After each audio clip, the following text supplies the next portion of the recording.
evening, everyone. On behalf of Major League Baseball, we welcome you to the 2022 draft. What is going on, everybody? Welcome back to Red Seat Radio. My name is Corbin, and with the MLB draft about a week away and the fact that the Red Sox are not playing great baseball right now, I figured this would be the perfect time to have a break in the doom and gloom videos about the Red Sox and talk about the MLB draft. And this is going to be an interesting video because last year the Red Sox had the number 4 pick in the entire draft, where they took Marcelo Meyer, who is ending up being a top prospect in all of baseball. But this year it's a little bit different because the Red Sox have the 24th pick in the MLB draft, which means that unless they get wicked lucky with a high schooler who drops down to that pick, the Red Sox are going to have to choose another option. So what we're going to do today is we're going to go over some of those options. We're going to talk about some of the guys that could be drafted by the Boston Red Sox. We're going to talk about who they are, how they play, and why they make sense for this Red Sox system. But before we get into that, do me a favor, make sure you guys hit that subscribe button if you haven't already. If you're new here, we talk Red Sox content almost every single day. Also, make sure you guys are hitting the like button on these videos, as it helps it out a ton. And if you really enjoy this video, share with a friend or family member who loves the Red Sox as much as you do. Thank you all very much for clicking on this one. Let's get into it.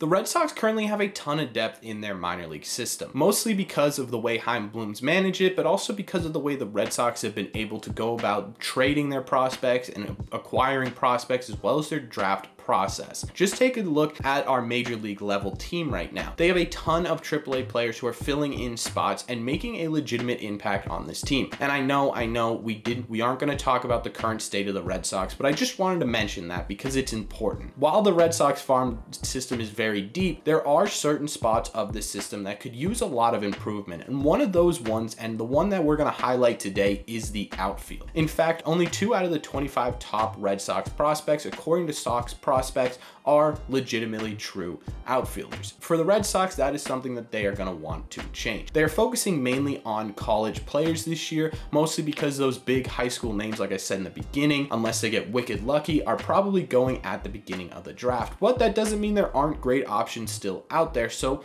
let's talk about them. The first guy I want to talk about is actually a player that was sent to me by one of our subs here on Red Seat Radio. If you don't know who Griffin is, he is one of the most active subs on this channel, and he's also one of the most knowledgeable Red Sox fans I've ever met. He knows the game of baseball really well, and he knows transactional stuff really, really well too. And the first guy he sent to me was Chase DeLauder. Now, Chase DeLauder is currently playing for James Madison University, where he is the 18th highest rated prospect in this year's draft. So being at 18th, it would take a little bit of luck for the Red Sox to have him fall into their lap at the 24th pick, but it's not improbable or impossible. And if he does end up falling to the 24th pick, he is a great option. He has a raw power tool that is incredible, and he most recently had a huge year at James Madison University, where he hit for average at .437, an on-base percentage of .576, and a slug of .828. Those are some pretty insane stat lines. But something else about Chase that really caught the attention of a lot of people was the fact that over his 4 years playing professional ball in college and in the Cape League, there was only one singular year where he had more strikeouts than walks. In fact, last year he had 28 walks and 21 strikeouts with James Madison. The only year where he didn't have more walks than strikeouts, he had 10 strikeouts and 9 walks. So even then, he was pretty close to even or even above, which is definitely a good sign. A power hitter with control over the strike zone is very, very dangerous. On the field, Chase has above average speed for his size, which makes him a fairly solid center fielder, but most people and most scouts agree that by the time he is ready for the major leagues, he will probably end up as a corner outfielder. The one concern with Chase is his ability to make contact. And what I mean by that is he got exposed a little bit in the Cape Cod League, especially with the wood bats, for not being able to make the contact that he was making at the collegiate level. Obviously, he's probably not going to hit over 400 in the Cape Cod League, but he did still have more walks and strikeouts in the Cape Cod League, and he led the league in home runs. So in my opinion, a lot of these scouts say saying that might be overreacting a bit, and I still think Chase has a great bat tool. These are the current scouting grades for Chase. I'm going to put them on the screen now. I know some of you guys like to look at these just to have numbers in your head, but it is essentially exactly what I said. He's got the average contact, the above average power and speed, and he's got pretty average fielding. The second guy I want to talk about, and the second option for the Boston Red Sox, is Jordan Beck, an outfielder for Tennessee. Jordan Beck is currently the 23rd overall prospect in the draft, so unlike Chase, it's probably not unrealistic for the Red Sox to have him as an option when their 24th pick rolls around. And the Red Sox actually have history with this guy. They drafted Beck in 2019 in the 14th round out of high school, but Beck decided to go to college and really work on his craft, and it worked out for him immensely. In fact, Beck is getting comparisons to a guy we know really well, Hunter Renfroe. And we know how well Hunter Renfroe's power played for the Red Sox and in Fenway Park, and Jordan Beck hits much like that. Beck has fantastic bat speed and natural power that allow him to shoot the ball into gaps and over the fence in almost any ballpark. The concern with Beck, kind of like Chase, was his contact ability. He's very aggressive at the plate, and that kind of got exposed again in the Cape Cod League. However, Beck decided he was going to really put some work into being more disciplined at the plate and change his approach a little bit, and it really paid off, because in this current season with Tennessee, Jordan Beck had a slash line with an average of 298, a 391 OPS, and a 595 slug. He also sent 18 balls out of the yard. If you combine that work ethic, the discipline that he's adding to his at-bats, and the fact that he sent 18 balls out of the yard, Jordan Beck could be a really dangerous power hitter in the future.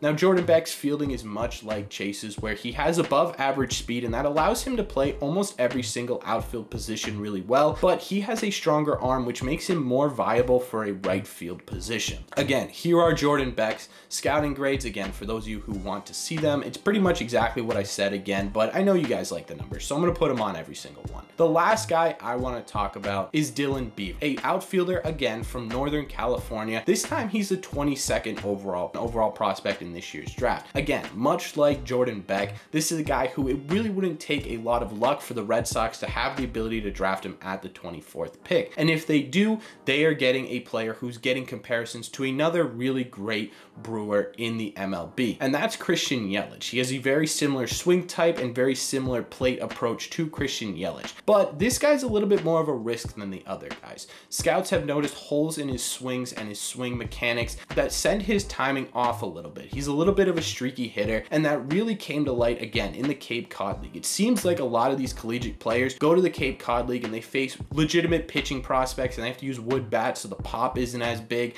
and they get exposed a little bit, but if you make the right adjustments, you can still be a legitimate player in the future. And Dylan Beaver still managed to have a really good year this year for Northern California. He had an average of 291, he had an on-base percentage of 427, and a slug of 634 this year in college, but he also had 17 home runs. So like Jordan Beck, he has a lot of pop in that swing. Dylan Beavers is a guy who is one of those picks where you're either getting a ton of potential, you're getting nothing from, right? The upside on this pick is a legitimate 5-tool player, and the downside is a guy who simply can't hit pitching at a major league level. But a lot of scouts agree that with the right coaching and the right mechanical adjustments, Dylan Beavers can be a legitimate threat at the plate, and he has plus speed, which makes him a legitimate candidate to be a center fielder for the remainder of his career, unlike the other two who would probably end up going to a corner outfield position. So while Dylan Beavers is a little bit of a risk, he is also a really high reward, and it makes this pick for the Red Sox really difficult.